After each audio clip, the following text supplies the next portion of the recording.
Good morning बच्चों, welcome to online biology classes.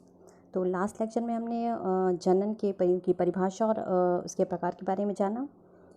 Last lecture में मैंने अलैंगिक जनन की लास्ट विधि आपको बताई थी, जिसमें से एक कायिक जनन है। तो आज हम कायिक जनन के बारे में विस्तार पूर्वक पढ़ेंगे। तो सबसे पहले जान लेते हैं कायिक जनन होता क्या है। तो हम जानते हैं कि पौधे जो हैं कई प्रकार से अपनी संतानों को जन्म देते हैं, या पौधे कह सकते हैं कि उनमें पुनर्निर्माण की क्रिया कई तरह से होती है। तो कायिक जनन जो है ये प्रजनन की एक ऐसी विधि है जिसमें से कोई एकमात्र पौधा नए पौधे को का पुनर्निर्माण करता है।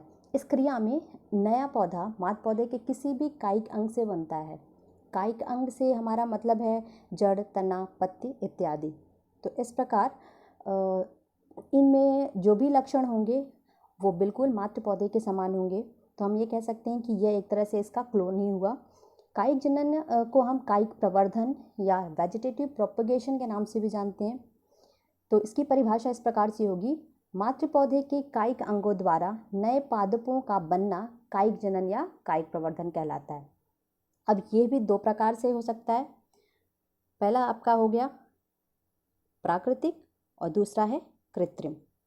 प्राकृतिक जो कायिक प्रवर्धन है यह क्रिया शुरू से ही प्रकृति में मिलती है। इसके अंतर्गत पौधे का कोई अंग या हम कह सकते हैं उसका कोई भी रूपांतरित भाग जो होता है वह नए पौधे को जन्म दे सकता है। लेकिन ध्यान देने वाली यह बात है कि यह क्रिया सिर्फ अनुकूल परिस्थितियों में ही होती है। तो इसमें कायिक भाग जैसे जड़, तना, पत्ती या इसका कोई भी रूपांतरित भाग पौधे का नए पौधे को बनाने में इस्तेमाल होता है, उपयोग होता है। तो इसमें सबसे पहला देखते हैं प्राकृतिक जनन में सबसे पहले जड़ द्वारा जनन आता है, जिसके एग्जाम्पल में हम पढ़ते हैं शीशम का पौधा, या हम कह सकते हैं मुराया, शकरकंद, एस्पैरागस। शकरकंद के बारे में हम सभी जानते हैं। शकरकंद जो है ये जड़ का रूपांतरण है। इसमें जो जड़ें होती हैं ये अनियमित आकार में भोजन संचय के कारण फूल जाती हैं। तो शकरकंद को अगर हम ज़मीन में ऐसे ही छोड़ दें तो इससे अनुकूल परिस्थिति आने पे नया पौधा प्राप्त किया जा सकता है। इसी प्रकार दूसरा रूपांतरण है इसका तना। तना जो है, तने के कई सारे भाग जो हैं वो रूपांतरित हो जाते हैं। तने के भी कई प्रकार हैं, जैसे हम पढ़ते हैं भूमिगत तना, अर्धवायवीय तना और वायवीय तना। तो सबसे पहले भूमिगत तने को देखते हैं। तो भूमिगत तने में सबसे पहले हमने पढ़ा है आलू कंद कल। अब आलू में क्या खास बात है, आलू में लिखा जाता है इसका निचला भाग यानी तने का निचला भाग अनियमित आकार में भोजन संचय के कारण फूल जाता है, तथा इसकी जो कक्षस्थ कलिका होती है, यानी हमने देखा होगा आलू में आँखें पाई जाती हैं, गड्ढे होते हैं, उनमें कक्षस्थ कलिकाएँ होती हैं जो अनुकूल समय में अंकुरित होकर नया पौधा बनाती हैं। इनमें हम कह सकते हैं पर्व संधियाँ जो होती हैं वो निश्चित नहीं दिखाई देती हैं। तो क्योंकि ये तने का रूपांतरण है तो तने के जो लक्षण हैं, अर्थात इसमें पर्व संधियाँ और पर्व पाए जाते हैं वो सभी होंगे, लेकिन आलू में पर्व संधियाँ थोड़ा निश्चित दिखाई नहीं देती हैं। और इनमें पत्तियाँ जो होती हैं वो शल्क पत्त यानी छिलके का रूप ले लेती हैं। आगे बढ़ते हैं। अगला है प्रकंद। हम थोड़ा डायग्राम भी देखते जाते हैं साथ में। दूसरा है प्रकंद, जिसमें हम पढ़ते हैं अदरक को। ये इसमें लिखे जाते हैं, ये जो लिखा गया है नोड, इसका मतलब होता है पर्व संधियाँ। तो इसमें जो पर्व संधियाँ होती हैं वो शल्क पत्रों से ढकी होती हैं। इन्हीं पर्व संधियों के कक्ष में कक्षस्थ कलिकाएँ होती हैं जो कि आगे चल करके नए पौधे को जन्म देती हैं समय आने पर। इनमें जो पर्व होते हैं यानी दो पर्व संधियों के बीच का जो स्थान होता है उसे पर्व कहते हैं। ये छोटे होते हैं और इसमें लिखा जाता है जो प्रकंद होता है ये भूमिगत में यानी भूमि में समानांतर या क्षैतिज दिशा में बढ़ता है। और इसके उदाहरण में हम पढ़ सकते हैं अदरक और हल्दी। तीसरा आता है घनकंद। घनकंद जो है ये इसका लक्षण सेम प्रकंद के समान ही होता है, बस अंतर ये है कि इसमें यह मृदा में ऊर्ध्व दिशा में वृद्धि करता है यानी सीधा रहता है। इसमें भी पर्व संधियाँ पाई जाती हैं जिसके कक्ष में कक्षस्थ कलिकाएँ होती हैं जो शल्क पत्रों से ढकी होंगी और समय आने पर अंकुरित होकर नए पौधे को जन्म देती हैं। इसके उदाहरण में है हम पढ़ते हैं आपका अरवी, बंडा या केसर का पौधा इसके उदाहरण में आता है।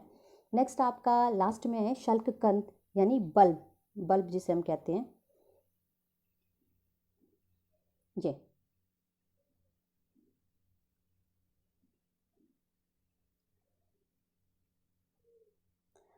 शल्ककंद में अब लिखा जाता है ये तने का ही रूपांतरण है, लेकिन इसमें तना बहुत ही संघनित हो जाता है और जो पत्तियां होती हैं वो गूदेदार मांसल हो जाती हैं। जो खाने योग्य प्याज में भाग होता है वह यही होता है, और तना बहुत ही संघनित होता है जिसे हम फेंक देते हैं। तो इनके शल्क पद गूदेदार मांसल हो जाते हैं, भोजन संचय के कारण फूल जाते हैं। इनके कक्ष में भी कक्षस्थ कलिकाएं होती हैं जो समय आने पे नए पौधों को जन्म देती हैं। उदाहरण पे हम लहसुन, प्याज, रजनीगंधा और ट्यूलिप इसके उदाहरण में पढ़ते हैं। नेक्स्ट आपका आता है अर्धवायवीय तना। अर्धवायवीय तने में हम सबसे पहले पढ़ेंगे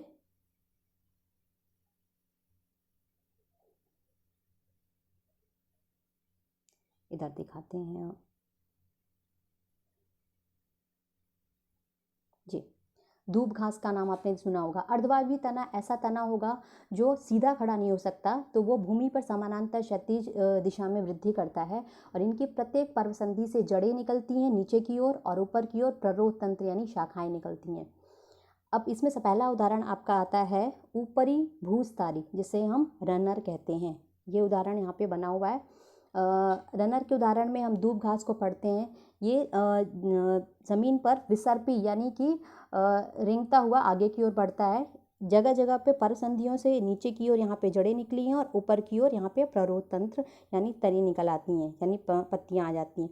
फिर ये आगे की ओर बढ़ता है इस प्रकार से, और फिर इसकी परसंधियों से नीचे की ओर जड़ें और ऊपर की ओर तनी निकल आती हैं। तो ये यहाँ पे उदाहरण शकरकंद का भी इसमें आएगा, ब्रह्मी बूटी और दूब घास इसमें पढ़ी जाती है। नेक्स्ट आपका आता है भूस्तारी। भूस्तारी में आप पढ़ते हैं अरवी, झुमकलता, केला और केला का उदाहरण। इसमें आप स्ट्रॉबेरी का उदाहरण भी पढ़ सकते हैं। इसमें भी लिखा जाता है कि पर्व संधियों से जड़ें नीचे की ओर निकलती हैं और ऊपर की ओर तना निकल आता है, प्ररोह तंत्र निकलता है। इसके जो तने होते हैं वो ज़मीन से थोड़ा सा ऊपर की ओर उठे रहते हैं इस प्रकार से, और कुछ दूरी पर आगे वृद्धि करने के बाद पुनः इनकी पर्व संधियों से जड़ें निकल आती नीचे की ओर, ऊपर की ओर पत्तियां यानी प्ररोह तंत्र वृद्धि करता है। फिर ये आगे की ओर बढ़ता है ज़मीन पे कुछ ऊपर की ओर, और फिर नीचे झुक करके इनकी पर्व संधियों से जड़ें निकल आती हैं। तो इसमें स्ट्रॉबेरी, अरवी, झुमकलता और केला पढ़ा जाता है उदाहरण के तौर पे।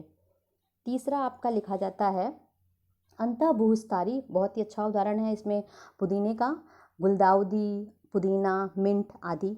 इसमें लिखा जाता है कि ये भी बिल्कुल कैसा है, क्रीपिंग है, विसर्पी है, ज़मीन पे रेंगता हुआ है, लेकिन अंतर यह है कि इसमें जो मुख्य तना होता है ये नीचे की ओर इसमें जड़ें निकली, ऊपर की ओर पत्तियां निकली हैं। इनमें जो तना होता है वो भूमिगत यानी कुछ देर वृद्धि करके भूमिगत वृद्धि करता है ज़मीन के अंदर, और कुछ देर ज़मीन के अंदर वृद्धि करने के बाद ये ऊपर की ओर निकल आता है ज़मीन से बाहर, और वहीं पे जड़ें निकल आती हैं जो नीचे की ओर जाती हैं और ऊपर पत्तियां निकल आती हैं। तो यह क्षैतिज वृद्धि करता है, इसमें थोड़ा सा अंतर है। अगला हम पढ़ेंगे सबसे अंतिम, ये ऑफसेट जिसको बोलते हैं भूस्तारिका। ये जलीय पौधों में मुख्य रूप से पाया जाता है, जैसे इकॉर्निया, पिस्टिया और समुद्र शोक। ये जो आपका डायग्राम बना हुआ है ये बना हुआ है पिस्टिया का उदाहरण है। ये जलीय पौधा है। समुद्र शोक या जलकुंभी का नाम आपने सुना होगा। ये जलोद्भिद हैं और इनमें भी पर्व संधियाँ पाई जाती हैं, लेकिन पर्व संधियाँ कैसी हो जाती हैं, थोड़ी मोटी हो जाती हैं, और पत्तियाँ जो होती एक समूह में इस प्रकार से लगी होती हैं। इनमें भी क्या होता है कि जड़ें नीचे की ओर निकली होती है गुच्छों में, जो मात्र पौधों से यानी इनके पर्व जो होते हैं बीच में टूट जाते हैं और अलग मात्र पौधे से अलग हो जाते हैं। इस प्रकार से एक से नया पौधा बन जाता है।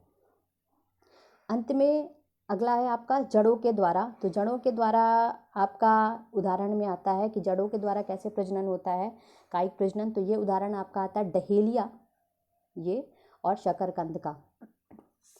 इनमें लिखा जाता है कि इन्हें अगर ऐसे ही ज़मीन में छोड़ दिया जाए तो अनुकूल समय आने पर इनसे जड़ें निकल आती हैं, इनके अपस्थानिक जड़ें निकल आती हैं इनसे, और अपस्थानिक जड़ें वृद्धि कर करके नए अंत में क्या करती हैं, नए पौधों को जन्म देती हैं। अब इसमें अपस्थानिक जड़ें क्या होती हैं, तो ऐसी जड़ें जो मूलांकुर से ना निकले, यानी पौधे के अन्य भाग से अगर जड़ निकलती, जैसे तना हो गया जड़ से निकले, तो ये सब क्या हो गया, ये अपस्थानिक जड़ें होते हैं। यानी सामान्यतः जड़ कहाँ से निकलती, मूलांकुर भाग से निकलती है अंकुरित होने पर। नेक्स्ट है आपका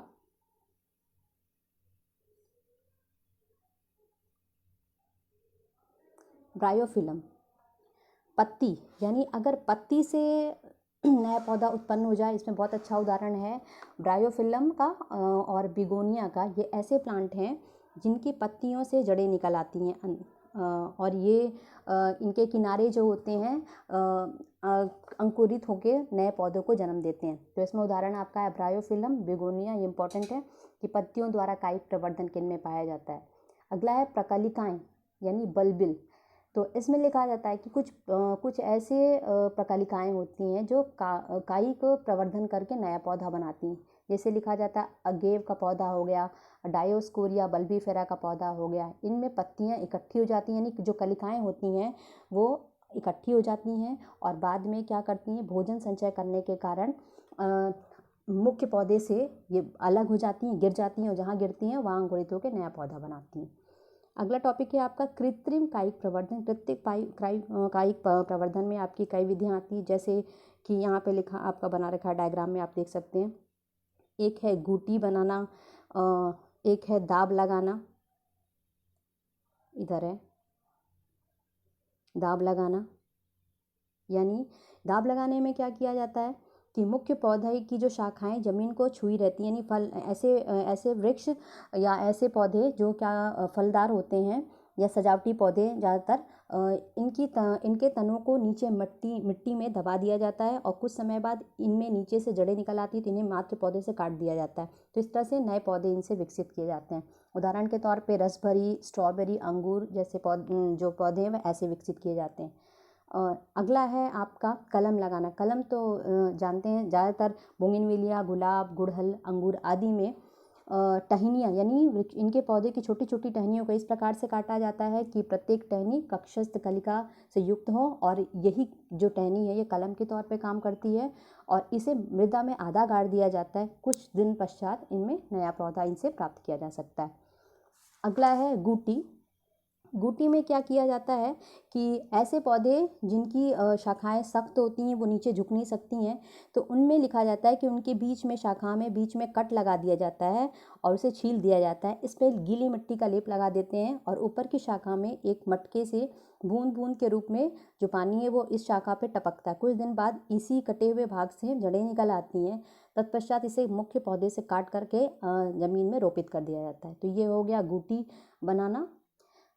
अगला है आपका रोपण। रोपण विधि में पौधे की नई नई किस्में विकसित की जाती हैं। इसमें दो अलग अलग पौधे के भाग लिए जाते हैं। एक पौधा जड़ सहित होता है जिस पर दूसरा पौधा आरोपित किया जाता है। तो जो पौधा जड़ सहित होता है उसे हम स्टॉक कहते हैं, जो दूसरा पौधे का कट वाला भाग होता है उसे सियोन कहते हैं, और वो दोनों को आपस में जोड़ दिया जाता है। इस क्रिया को हम रोपण कहते हैं। इससे बनने वाला नया पौधा होता है, उसमें दोनों पौधों के गुण आ जाते हैं। तो आपने देख लिया कि इस तरह से हमने आज कायिक प्रवर्धन में प्राकृतिक तथा कृत्रिम दोनों तरह की विधियों का अध्ययन किया। अगले लेक्चर में हम लैंगिक जनन के बारे में पढ़ेंगे, लैंगिक जनन पुष्पों में। धन्यवाद।